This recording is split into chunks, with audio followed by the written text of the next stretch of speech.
All right, Daniel, welcome, man. You were talking offline before. This is your first podcast, so now everyone knows that any nervousness you're off the hook for. So Yeah, popping my cherry here. Thanks for having yeah, me, guys. that's awesome. That's awesome. Well, hey, man, you've done a lot of stuff. We're gonna dive in a lot of things today. Talk to us, just kind of come out of college. You went to law school. Like, talk to us kind of how you ended up in real estate.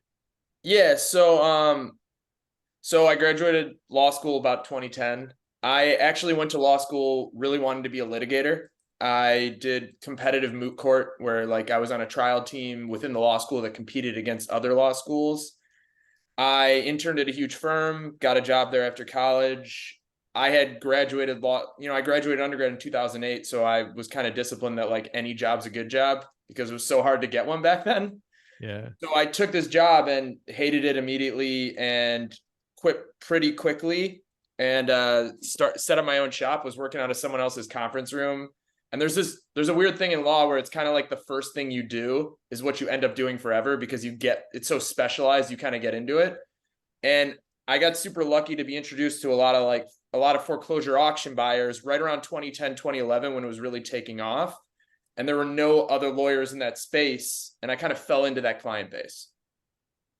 that's awesome. Well, coming out of school 2008, I think someone that era had a much different look at real estate because the world was falling and the floor was not even sure what it was compared to someone that came in 10 years before or even 5 years later. Like, what was the general consensus about real estate investing in general at that point?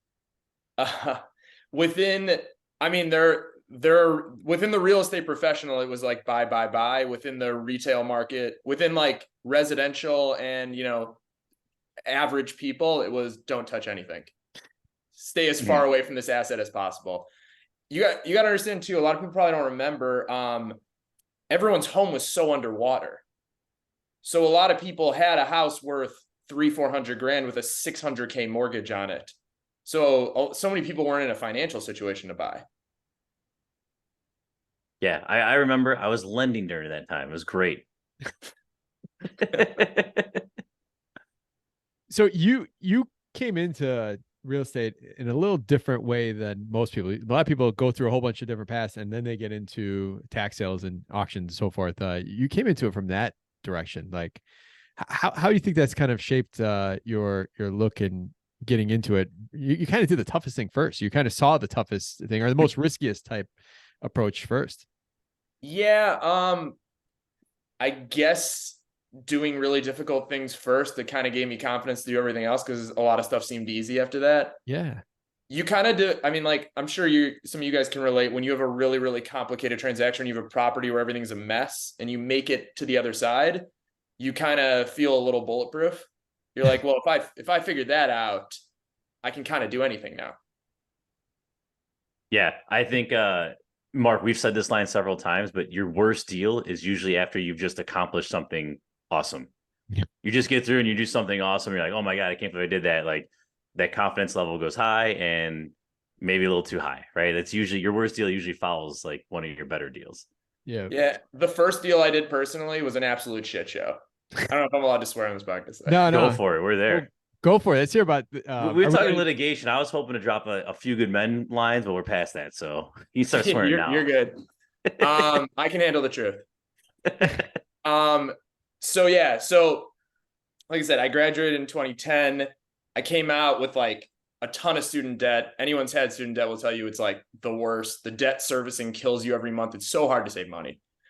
So I started doing this auction buying stuff, and I kind of, I wasn't trying to snoop, but I saw what price these guys were getting these properties at. I saw what they were selling them at, and I was like, I'm a guy trying to get out of debt, and I was like, oh, like this is the way to make money. So I scrimped and saved over like 2-3 years. This is about 2012, 2013. So I was about 26 at the time. And I put together 30 grand. If you looked at my personal assets on a sheet, it would be 200K in debt, 30 grand in my checking account. But I really wanted to get into this. So I kind of floated to a couple clients who were doing a lot of like bigger purchases, and they were doing I had a couple clients that were buying a lot of package properties and selling them off. So I floated to them. I was like, hey, I'm looking for something. And this guy came to me and he said, I'm buying a note package from right around 2013, 2014. A lot of the banks realized it was cheaper to sell their paper than it was to go through the foreclosure process because it was just so expensive. Can we take a step back? Sorry to interrupt, but just explain this to our listeners. Like, sure. What is a note package? What are they actually selling? Like, just give us and then continue on. And I apologize if I just ramble. Cut me off. That's good. No, you're good. So what banks would do is foreclosure got really crazy in 2010, 2011, 2012, probably up until like 2015. There were just, I don't know the numbers, but a good portion of America was in foreclosure. It was taking these banks, if they were going to foreclose a property, it would take them like a year or two to get through the lawsuit. Then they had to get people out. Then they had to sell the property and pay realtor fees. So these banks were getting killed on these properties they were foreclosing on. So they figured out right around 2013, 2014, especially with the regional banks, that it was cheaper for them to just sell those notes, those bad debt, to an investor who would then do all the work themselves at a discount. And they would move the property off their balance sheet. It was really big with the regional banks. Like Chase and Bank of America weren't doing this stuff, but like, some of the banks that Wintrust ended up buying, like Libertyville and like First Eagle and banks like that were just like, these foreclosed properties were killing their balance sheets. What was an example of like a discount that you saw back then? So this package, this was 2013. I want to say my client paid $2 million for it. It was 10 properties. There was a 3-flat in Lincoln Park, a 4-unit in Logan, I think. They were like choice properties, but it was such a weird time and no one was buying. The bank was just happy to get them off their balance sheet. Okay, so he takes it over. He's the lender, and he or she then goes through the foreclosure process. Yeah. So I was the lawyer who was doing the work on it. So what these guys would do, especially, guys who didn't have a crazy amount of capital, but maybe had a few $1 million they were playing around with, was they would buy these packages for $2 million. They'd sell off 5 or 6 of the properties individually, and then they'd have the 4 properties they wanted real cheap. Got it. So he went to me and he's like, hey, I hear you're looking. Here's a list. And I had, at the time, it was 2012, 2013. The West Loop was just starting to get good. I think Google building opened in 2011.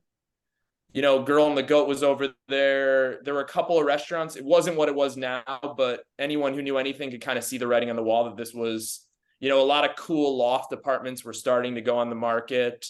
And people just kind of saw this was going to be this super elite neighborhood. So I couldn't afford to be there because I had no money.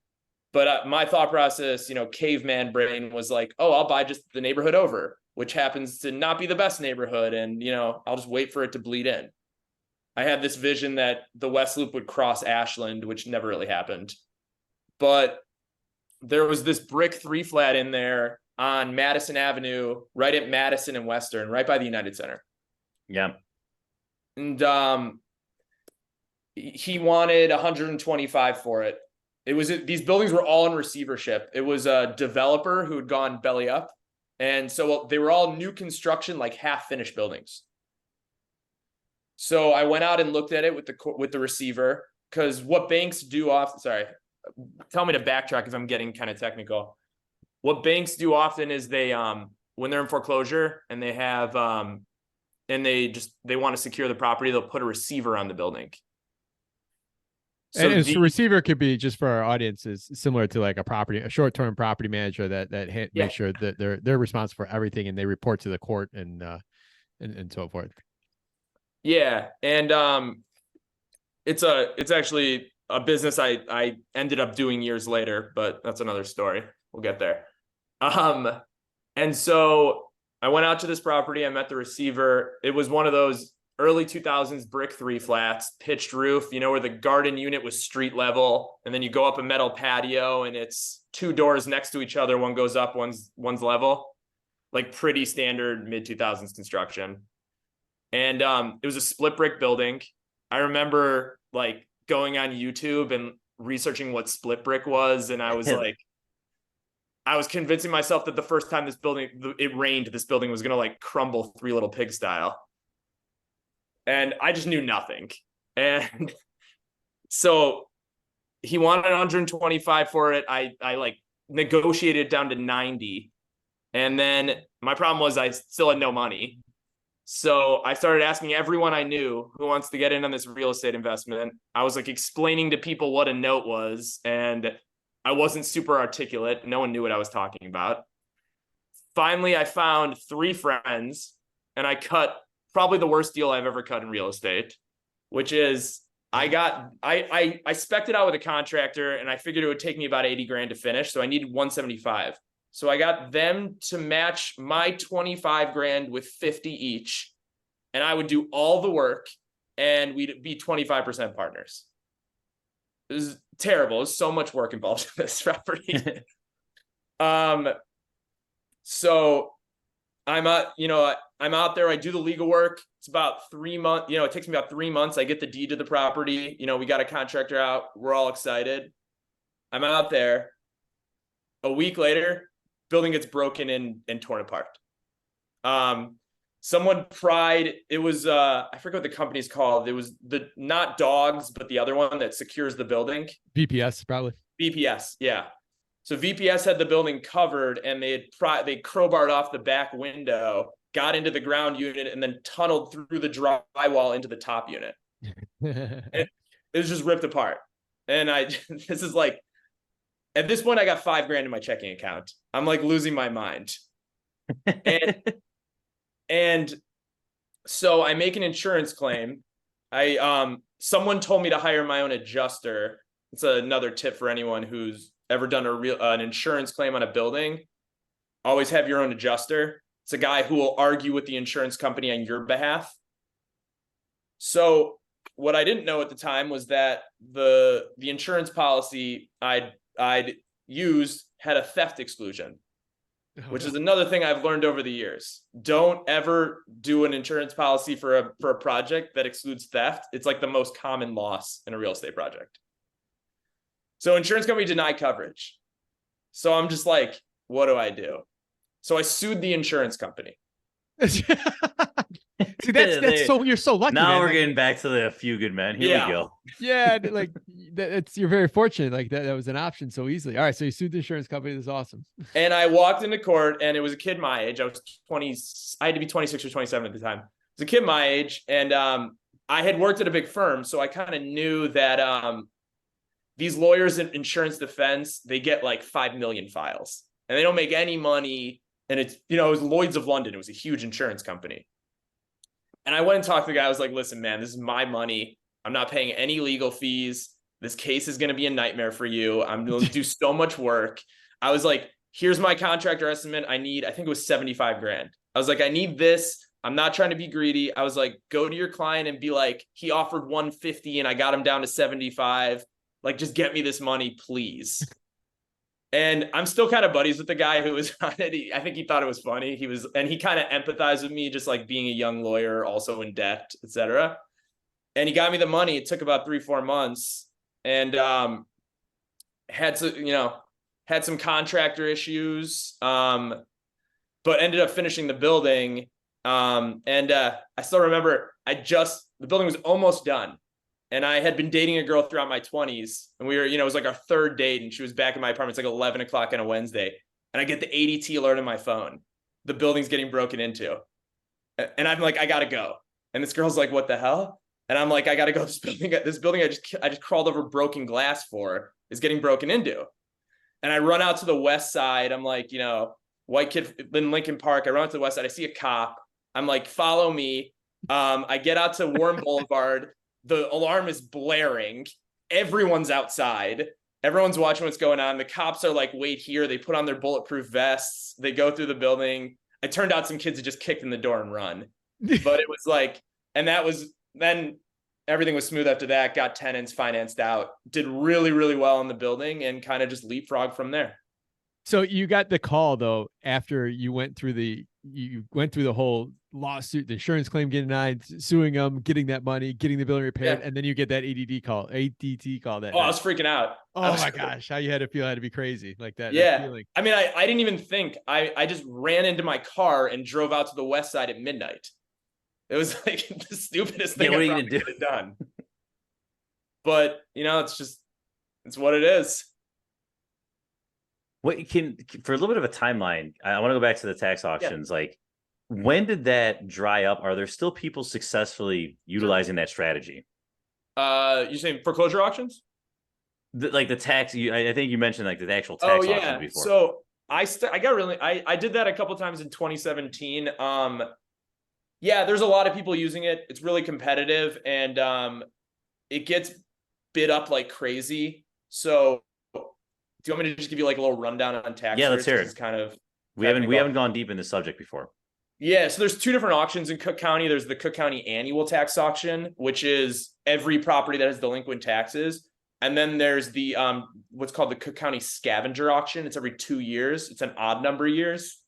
The annual auction is all professionals, and what it is you buy people's taxes essentially. Cook County is this weird archaic system. It really doesn't make much sense, but if you let's say on your home, Tom, if you don't pay your taxes, after a year, it's going to go to this auction, and someone, let's say your tax bill is 10 grand.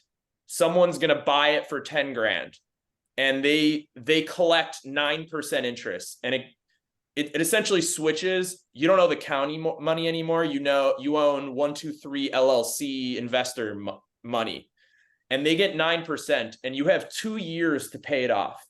And if you don't pay it off in 2 years, they get your property. Yep. And so for that 9%, though, is that what gets bidden down where someone say, I'll take it at 8%, I'll take it at 7%? Like, how does that actual bidding work? Yeah. So in the annual, on full debt bids, that'll happen. Got it. And someone will say, like, screw it, I'm fine taking Zero, some low number just for the banking on potentially getting the property. Yeah. And sometimes there's commercial buildings in Chicago with 6-figure tax bills that like that get bought up. Like you can lock up money for a long time. Yeah. Yeah, and then there's the scavenger auction, which is everything that doesn't sell at the annual, and it's usually less choice properties will sell, and those certs start at $500. So sometimes there'll be properties in like Chicago Heights or Harvey that have 2-3 years in delinquent taxes, and there's no chance anyone's going to pay them. And you can get the property for $500. You just gotta pay the forward taxes. So let me backtrack because I'm kind of getting technical. Once you buy it, there's a 2-year redemption period. So when you buy something, you've got to pay then the forward taxes. So there's a lot of properties in the scavenger, like in Harvey, like beat up properties that probably no one wants. You would pay $500, and then you have to pay the tax bill going forward, and you can get the property for that money in 2 years. Scavenger is exactly what it is. Just like crap properties that now you get for a little more discount. And when you register for the scavenger, it's a book this thick. It's like 2 inches thick, and it's just pin numbers on a spreadsheet. And you have to go through it and just figure out what's what. For the annual tax sale, I know it now to be, a handful of people that are putting money together and buying up a large percentage. Is that the case still? Yeah. It's cutthroat, and it's a few companies really doing most of the damage in there. So like taking it a step further, some guy who's got a couple $100,000, like he has no play there, right? No, you can do stuff at the scavenger, and that's kind of where I've done stuff personally over the years. But because the scavenger is just like, it's $500, and you can get properties that are worth 20-30 grand. What's also become really competitive in real estate wholesaling is the fee pickers. So there's a lot of people in Chicago, especially, who look for taxes that are about to expire. So they'll go and just get direct with the owner and say, hey, this is going to happen to you. Yeah. I'll give you $5 grand, just deed it over to me.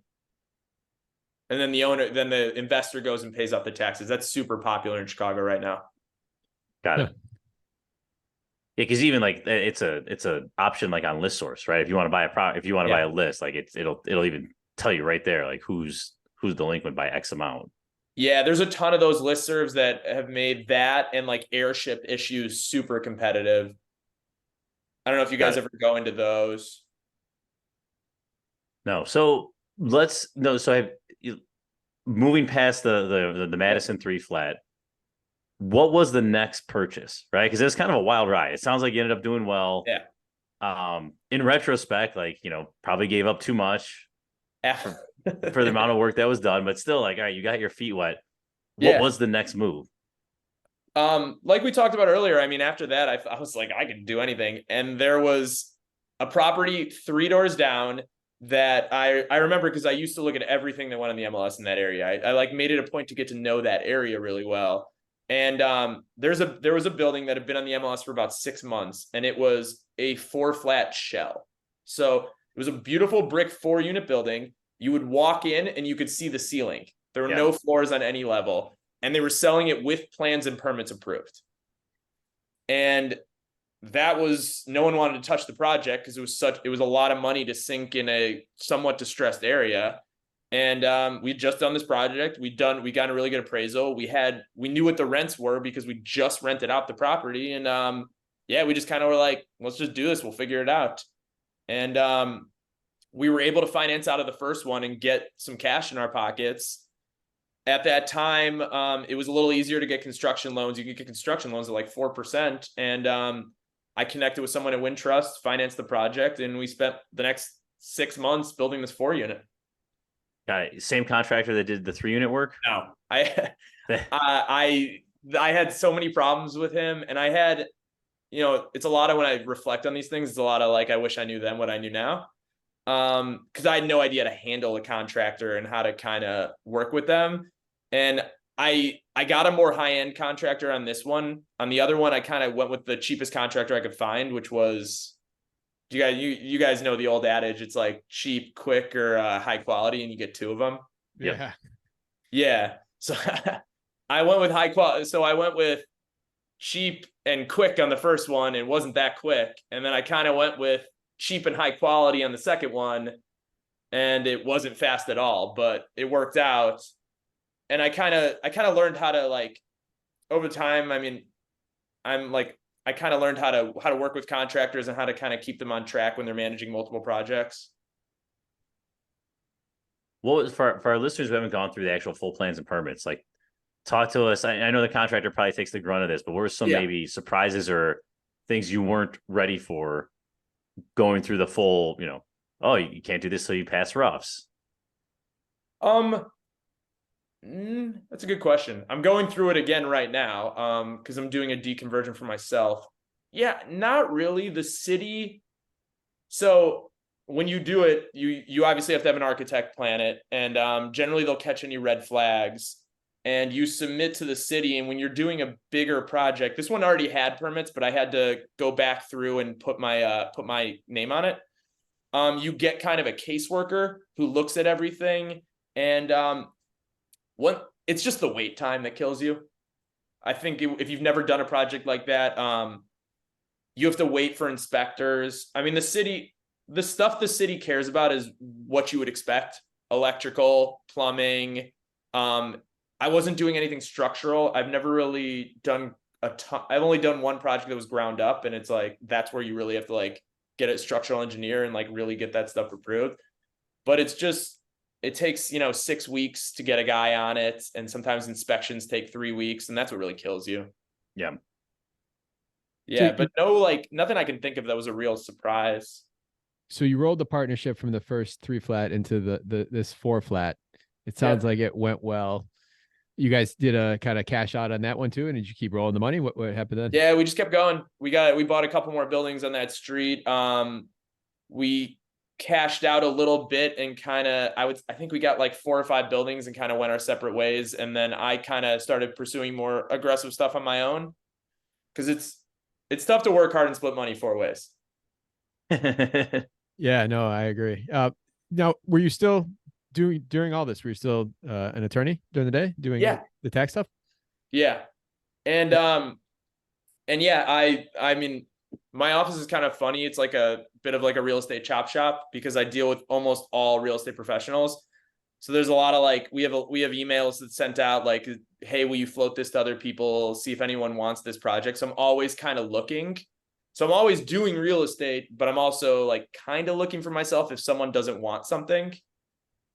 So yeah, I'm always doing stuff. And you still have the practice today, right? Just for, Yeah. Okay. So you're still practicing, and you're doing the real estate thing, but you're working it within the realm, so you're finding opportunities through that. So that's awesome. Yeah, I think it helps that I'm super ADD. Yeah. Where did you leave the area? Or, we leave the Madison corridor. Let's talk about that. About 2019, we kind of started to divest. It's not that I mean, it's a great area. I'm actually starting next year when our rents are up, we're going to deconvert and condo that 4-unit. But it's just, if you're in an area long enough, you feel like you made your money there, you kind of move on. I started doing some stuff in Bridgeport. I did some stuff in West Ridge and kind of like West Irving Park, West Rogers, kind of that area. And just, yeah, I mean, I've done some stuff in Humboldt. I'm always I feel like I gravitate towards fringe areas, like, that like mid-level areas just outside of really good areas. I always try to like kind of find a sweet spot there. Like, just like, I try to buy in just above Section 8. That's kind of where I'm drawn to. And the goal is just opportunity and hoping these hit, or like that's your mindset with all that stuff with the fringe, right? Yeah, and I try to find value in weird spots. Like, I just bought a building for real cheap in Bridgeport, but it's like on a corner, and it's like there's a corner unit and the building straddles like a triangle. So it's like the weirdest building ever, but it gets good rent. And and no one wanted it. Or no one wanted to pay top dollar for it because it's like a 4-unit with no parking with 2 addresses. And I was just like, all right, this will be a nice little cash cow. Like, I'm always trying to find weird stuff like that. It's funny. The north part of Bridgeport and the west part of Bridgeport just has a lot of weird angle streets. Where I just feel like there's so many like weird corner buildings in Bridgeport. Yeah, this building is super weird. If you ever saw it, I struggle to describe it. It's like two flats on opposite streets, like almost connected by a walkway. It's very weird, but it's like it's like 31st and Racine. It gets good rent. It's a nice area.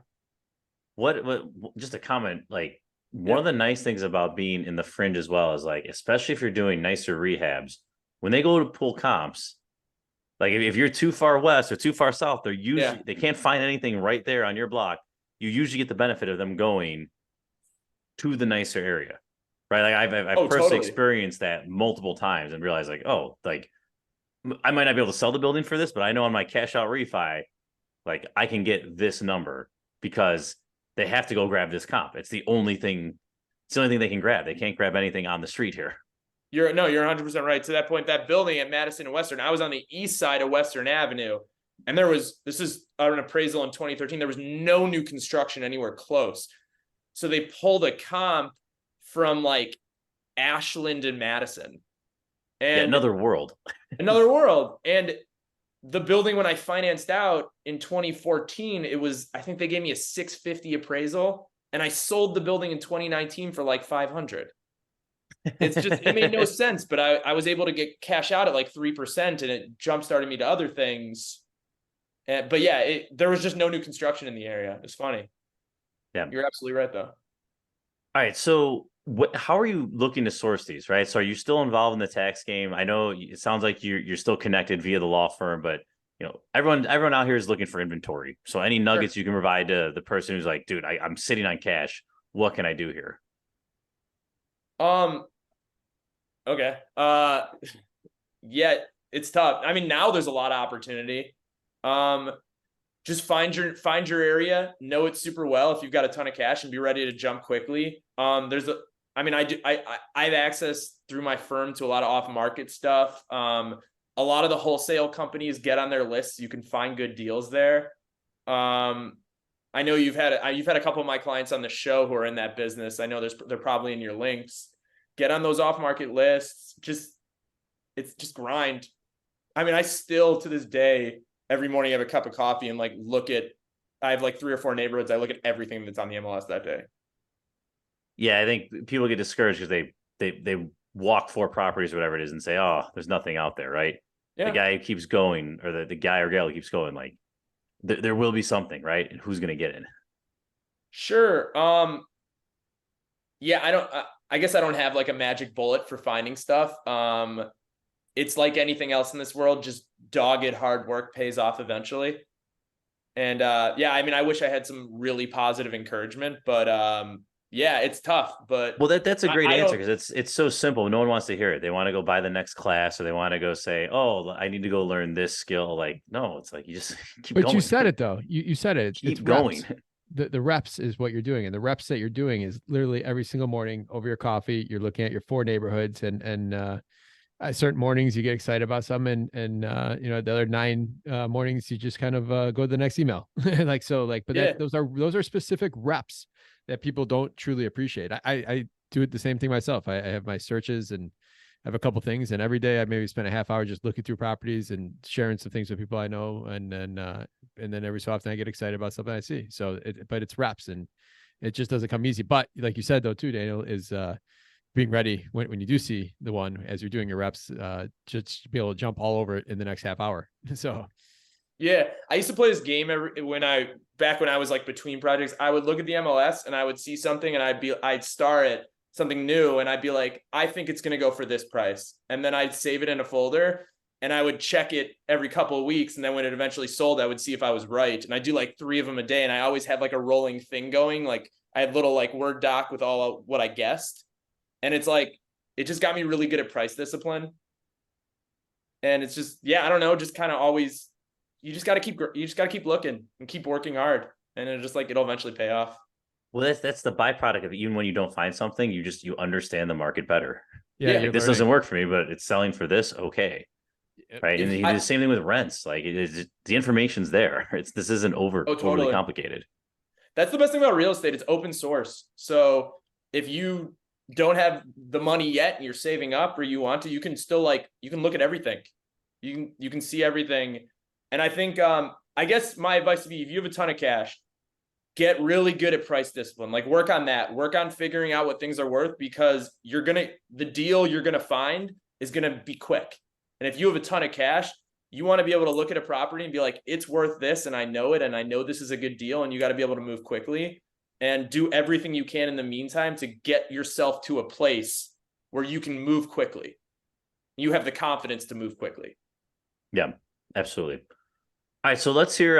Mark mentioned something about Andersonville. So what do you got going on over there? All right, if I thought my first project was complicated, this is a house I'm designing with my wife, so this might be the most complicated thing I've ever done. I bought a 2-flat. I actually closed 2 weeks ago, and we're deconverting it to a single family home. It's like for me, and yeah, it's been. I mean, she's great. Don't get me wrong, but it's like I love her to death, but it's just tough. It's a collaboration.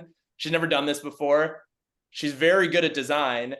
I'm worried about her price discipline a little bit, and yeah, and we just submitted plans to the city. We're kind of doing that phase where it's a really pretty building. It's a old Chicago Greystone, two 3-bedroom, 1-bath units and an unfinished basement that we're going to dig out. And we're kind of in the stage, we're working on plans, and we're in the for a little bit more money you can do this, for a little bit more money you can do that, and then you add it all up and you're like, holy shit, this is not all going to happen.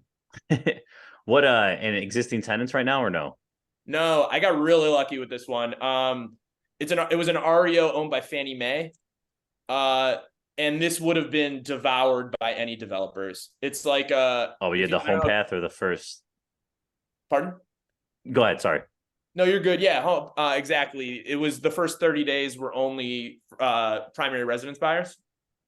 And then it was 30 days after, and there were like 15 offers in the first 2 weeks. This would have been, there's a identical building 3 doors down from me being sold for like triple what I paid for mine.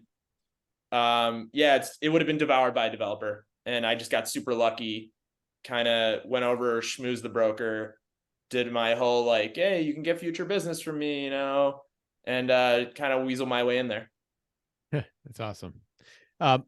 Now taking this place and converting it and trying to stay in a price point that will hopefully make you profitable someday when you either want to rent it out, or B, sell it.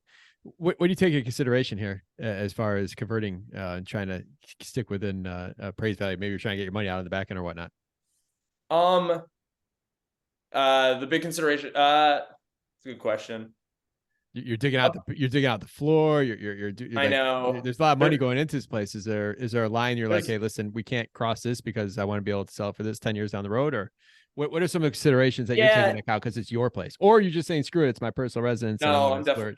I wish I could say screw it. I'm just not that. I don't have that kind of brain. I know. That's the problem. When I get those conversations with my wife, it's like, I just want to give you what you want, but I can't. Yeah. Like, it doesn't feel right. It's tough, is the answer. And it's not like, it's two different projects. If I was designing this for resale, they both like, it's going to be a luxury single family home. If I was designing this like as a developer for resale, even between like myself occupying versus selling it, it'd just be two different projects. Yeah, there's a lot of, I'm going for functionality over luxury. I think if I was selling it, I'd probably go more like a lot more marble, etc. I'm doing like, rather than like a full marble kitchen, I'm doing like a rooftop patio. I'm kind of like making those decisions. I'm digging out, instead of like having the super high-end kitchen, I'm digging out the basement an extra foot to have high ceilings, things like that. Like that's kind of where my mind goes. My wife likes the design aspect, so we're trying to find a balance there. Yeah. But yeah, there's no good answer. Yeah. Well, Tom, you built a house recently for yourself personally. Like, I mean, I imagine you had insight on that. Yeah, please. Well, it was just how do we fit 6 humans first and foremost? Like, so there's a functionality thing that had to really come to play for you. Like, no, it's like we did it. Like, it's very nice, but it's also not like, and we've done flips that are way, we've done the $1.6 million type flips, and my house is not the same finishes as that. So like, I'm probably more in line with like Daniel here of like, all right, I need a freaking office. Like we need room for this. Like we're putting a pool in the backyard, right? Like that's gonna be great for the kids in the summer. And like, there's some things where it's like, you would never do that on a flip, right? There's some things that were definitely choices made where it's for us. And we're probably a little bit different. Like we're anchored here. Like this is home. We're not leaving. So we probably overspent, but it's much more justifiable when it's like not leaving, right? Like this isn't a 5-year, 10-year type plan. So like there were some things to splurge on, but you're not leaving. So I don't really care about the resale all that much. No, true. Yeah, I mean, I tried like the rooftop patio was something I had to kind of like do some weird shenanigans with the architect to get it to fit. But I've been in so many apartments where it's like I've seen so many resales where it's a really crappy apartment, but it has a nice rooftop patio, and everyone's like, "Oh my god!" and it goes way above what it should. Yeah, and that was my thought process in that. Well, that's awesome. Yeah, no, that's so true. Like sometimes people actually miss the things that might not be perfect just because there's a rooftop patio. So yeah, real estate's so funny in the sense that like, especially on the residential side, it's like these people are making, your John Q home buyer is making the biggest purchase of their life, and they walk through it once. And they spend 15 minutes in the property and then make a call and then get an inspection. And it's like, those little things it's weird. The dumbest things sell a house. Yeah. If someone wrote a very good article and the analogy was similar to, let's say you take your kids to Disney World, right? And you're there for a week. 70% of the week, you're walking around, you're waiting in line, you're doing tasks, right? Like it's not magical 80% of the time. But there are 10 or 15 magical moments, and you come home and they're like, how was it? Like, oh, it was fucking awesome. The kids had a great time, blah, blah, blah. The trip wasn't awesome front to back. Like if you just look at it and this, like, I just walked my 7th mile of the day, my kid's crying. Like, but overall, you're like, it's so magic because these little moments. And it's the same, the analogy they use, it's the same thing. If you're trying to build and sell luxury homes, is you walk in and, it's the same drywall, it's the same whatever, it's the same, wooden flooring that everyone's doing. But then you need 3 or 4 of those like moments, those points where it's like, boom, got them. They're in, and like call it a day. Well, it's the rooftop patio or whatever that is. Yeah. So I butchered the analogy, but if I could find the article, we'll link to it. Yeah, it's a good one. I mean, I think we're just talking about like marketing. Yeah, pretty much, right? Yeah, it's just we came up with this new concept on this podcast. Sick. Yeah, I know someone who bought a ridiculous house in Lincoln Park, and it just had when you walked in, it had a all glassed in wine fridge, or one of those wine walk-ins with a table in the middle. And they had this, they daydreamed about like hosting these parties with people tasting wine, and they overpaid for this house. And it's like those little things just get people to throw price discipline out the window. Yeah. So, all right, let's move on here. What are you still bullish on Chicago? Are you still going to be buying here? Give us a little bit of give us the 1 minute rundown. What do you think's happening in our beautiful city? Yeah, I'm super bullish. I'm super bullish on the market in general. I think, and again, caveat, this is not financial advice. If I knew what I was talking about, I'd be on an island somewhere. I'm super bullish. I think demand didn't go. I think there's a shortage of supply and there's a lot of demand, and I don't think it went anywhere. I think it's just waiting for a dip in interest rates. And I mean, like, this is probably gonna be more than a minute, so give me a little bit. Go for it. Yeah, I think if you look at what happened the last 3 years, it's like 2020 hits, and everyone wants more space and they want to get out. And then 2021, people are like, oh, Zoom's gonna be more long term. I want to buy a bigger house, right? That was kind of the general consensus that boomed the market. The problem was, so you had a huge demand surge, right? On the supply side, so much of the supply in home building is driven by developers, and then like D.H. Horton, Lennar, all the giant home builders. They really control the big supply in real estate. The problem is these guys lost their shirt in 2008 trying to meet the demand from 2000 to 2007. The demand was crazy, and they were like, we got to meet it, and they got super levered. They lost all their money in 2008, and it took them 5 years to dig themselves out of a hole. So you got this surge in demand. And supply in real estate is two different ways. There's new builds, and then there's resale. People selling their house when they move out. So you got no increased supply on the build side. These guys were disciplined this time. They're like, I'm not going to make the same mistake I made 15 years ago. And then on the resale side, I'm sure everyone knows someone who did this. Everyone was paying 3% interest on their house, and they bought a new house, and rents had gone up so much they just held on to their old house. Everyone knows people who have done that. So you have a lower supply in resale and the same supply in new build, and you have demand going up, and it's just like, it's automatic, prices go up. So then the Fed is trying to fight that, and they raise interest rates, and it's effective. It kills the market for a while. But these people that were looking for a house didn't go away. And it's not like they don't have the money anymore. They're just waiting for the market to cool off. And I think in March, the Fed has another meeting, and they're going to cut interest rates. I think they kind of have to. And I think if interest rates get below 7, which they're getting close, if you get in the high 6s, high to mid 6s, you're going to see demand jump like crazy again. I think there's just so many people out there that still want a home. Commercial side is a whole other animal. But I just think, people might be migrating north, but I think people still want to live in a city. Yeah. I think population centers, the restaurants, all that stuff, like, people want to be here.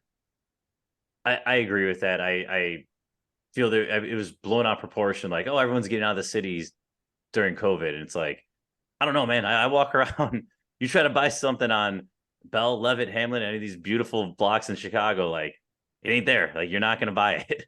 Yeah. And a lot of people pulled properties. They're like, well, I'll try to sell again in the spring. Like, there's an inventory problem. And yeah, sorry. No, I was just going to say, I 100% agree. And I also feel it's just, some of this is the mental, like you said, like getting under 7, like, well, what's the difference between 7 and 6.75? There's just there's a sentiment. There's a public sentiment. Oh, totally. We're moving the right way. Right. Like, I'm not crazy for wanting to buy again. There's a psychology factor too. You see it in the stock market, like a stock hits 100 and then bounces off, and it's like, it's just an arbitrary number, but it's just a nice round number, and that's kind of how people's brains work. Yeah. I think it's going to be about 2 years, but I think rates are probably going to settle in the mid to high 5s, and that's probably where they should be.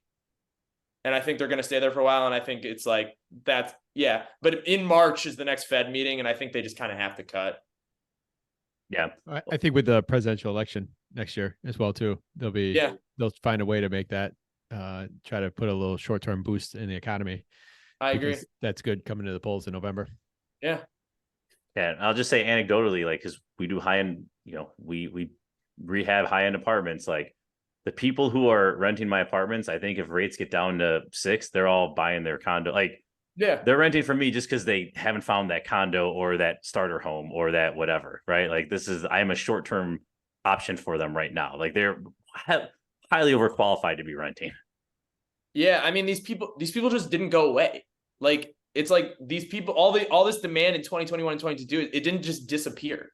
It's like these people are just waiting. They re-sign their lease. They're like, I'll spend another year in this apartment. My kid will be 5 next year. Then we'll look again. Things like that. But like, yeah, the demand just didn't go away. Yeah. Any specific areas in Chicago?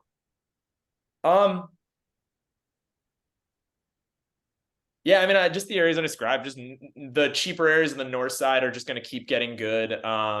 Like Edgewater up. None of these areas are cheap. I don't really have like a good secret area that I think is going to blow up. I just think prices are going to keep going up. So I'm trying to buy like, fringe again, like I said, like Uptown, Edgewater, West Irving. These areas are just Avondale. These neighborhoods aren't secrets, but they're starting to get better. Good stuff. Mark, anything else? You ready to wrap? That's it. Ready to wrap? Let's do it. All right. Daniel, what's your competitive advantage? How have you been able to do this while so many others wish they could? I feel like I have the ultimate competitive advantage. I learned from other people's mistakes as a lawyer because I get all the properties people mess up. When they mess up, they call their lawyer, and I get to just like see everyone else's fuck ups and kind of be like, oh, I know not to do that now. There you go. What is one piece of advice you would tell someone that is yet to buy their first property here in Chicago? Yeah, that just kind of like what we talked about, like it's tough to raise capital, work on that, but just work on price discipline. I mean, kind of the same thing we talked about. Play around on the MLS. Like if you see a property for sale and maybe you can't afford it, star it. I mean, Redfin, Zillow, it's all open source. Watch properties in your neighborhood, see what they're purchased for. If you know someone's going to rehab them or something, see what they sell for. Just develop really good price discipline to where you can see a property and feel like you have a really good idea what it's worth, and then just be ready to pounce when that opportunity comes. Awesome. What do you do for fun? Play a lot of basketball. I like golf. Pretty competitive. I play a lot of pool. I'm in like a lot of Chicago like billiards leagues. I like that. I think it's the first time we've heard billiards on here. Nice. Yeah. I have a pool table in my place. That was another thing I had to figure out with my house is I'm gonna have a billiards room downstairs. There you go. All right. What is a good book, podcast, or self-development activity you'd recommend to our listeners? Yeah, I thought about this one a lot. This is a good question. I think the book that has been the most interesting to me was Outliers by Malcolm Gladwell. Mm-hmm. Particularly the section where he talks about kind of the formula for billionaires. I don't know if you guys have read it or know what I'm talking about. Yep. Yeah, I think especially like for some of your listeners, and like there's a mystique around like hyper successful people, like be it like Elon Musk or Steve Jobs or whatever, down to like the guy you have on here that has like 500 units, where sometimes like people at the beginning think like, oh, like they have some inherent trait that I don't have, and that's why they're so successful. And he really kind of cuts through that and explains, like, he uses a couple examples. Bill Gates is a big one. And he explains why there were a lot of lucky breaks in his life and why he was perfectly positioned to take advantage of like the circumstances. Yeah, he just happened to be at this high school, that just happened to have this computer. Yeah. He just happened to have, yeah. Totally. And that's everyone. Like, no one's super successful without a lot of things going right that could have gone wrong. And I think when you read that and you kind of get it, like, he does a really good job conveying that information. It kind of takes away the mystique, and it's like, I could be that too, if given the right opportunity. So, yeah. Good sorry, I can give a good podcast too. No, we'll take it. I really like The Compound. It's a financial podcast. It's macro, and they really kind of like dumb down a lot of the stuff, like the Fed meeting and stuff, and like why it matters to everyday Americans and like how it's going to affect you. It's kind of it's more finance based, but it's it's really good at communicating the information. They're also really big on like not panicking when things are going bad. You know, if the market takes a dip, they kind of like calm you down a little bit. And I've always liked that. You're the second person that mentioned that podcast this week, not in the show, but someone else I was talking to told me Yeah. I should check that out. So I'm gonna, hey, that's a I sign. got to do it. Yeah, they talk about a lot how it's like you could freeze a lot of the moments in history and you could find a million reasons why to panic. And just like you don't, you know, if you take any moment in time, it's like we're at war, this is happening, that's happening, and it's like we just kind of keep chugging along. All right. Besides yourself, name one person in your local network you'd highly recommend to other investors. Yeah, James Sheehan at he has his own brokerage firm and he does a lot of work with developers. He kind of connects people with land and development work, and he's been a really good resource of mine, and he's a good friend. We'll link to him in the show notes. Yeah. All right. Thank you so much, Daniel. You Yeah. provided a ton of value to our listeners. How can they learn more about you? Is there any way they can provide value to you? Yeah, I'm a lawyer. Like I said, I run a full service law firm for specializing in real estate investors. You can go to 𝗬𝘃𝗲𝗀𝗏𝗏𝗏𝗏𝐼chicago.com. And if you got any questions, give me a call. All right. Mark, we got a Chicago Fact. Who's sponsoring? Who we playing for? We do. Chicago Fact is Ben Darst. Ben left a review online for us, and that's how I got entered into the Chicago Fact drawing. So, Ben, if myself or Daniel get this question right, you get $50 gift card brought to you by Straight Up Chicago Brokerage Team. All right. It's winter. It's here, guys, whether you want it or not. So your question is, the snowiest winter in Chicago of almost 90 inches of snow happened during what season? And I'll tell you that what year I should say happened during winter, obviously. The four options are the winter of 1917 to 18, 78 to 79, 07 to 08, or 2013 to 14. So 17 to 18, 78 to 79, 07 to 08, or 13 to 14.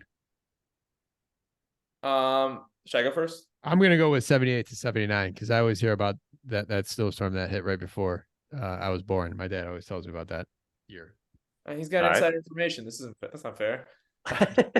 Well, wasn't 13, 14? Was that snowpocalypse? When like I'll just go with that. I feel like sometime in those years was that snowpocalypse year where we got like a ton of snow. So you guys have very good guesses here because 78 to 79 is correct, and 13 to 14 was just on its tails at number 2. Really? I don't remember having that much snow, I guess. Or like, maybe, yeah, that's awesome. Don't you remember when people were using the term snowpocalypse? I don't remember that. I don't remember. LSD like shut down, right? Yeah. Oh, I remember the that. cars were abandoned. Yeah. So that was that season. I'm watching. Yeah. That was a crazy storm that crept up on us. I remember that. Yep. All right. I guess we got a lot of snow. There's one season, maybe that was it. Like there's just snow on the ground, like consistently the entire season. That might've been the year that I bought that one property that I didn't realize the whole backyard was cemented and I ended up having to rip it all out. It cost me like 10 grand to rip it all out. Like the entire backyard was a HUD home. The entire backyard was cement. It was all broken cement too. All right. Awesome, man. Daniel, what a great time here today. Thanks for coming on, Tom. Thank you. Listeners, straightupchicagoinvestor.com. Check out Build Your Team. Whole bunch of different resources, a whole bunch of different people that you could add to your team. Also, go on, leave us a review, put your name to it, and you could be entered in for the Chicago Fact as well, too. Daniel, thanks for coming on. Tom, thank you as always. Listeners, we'll see you next week. Thanks all.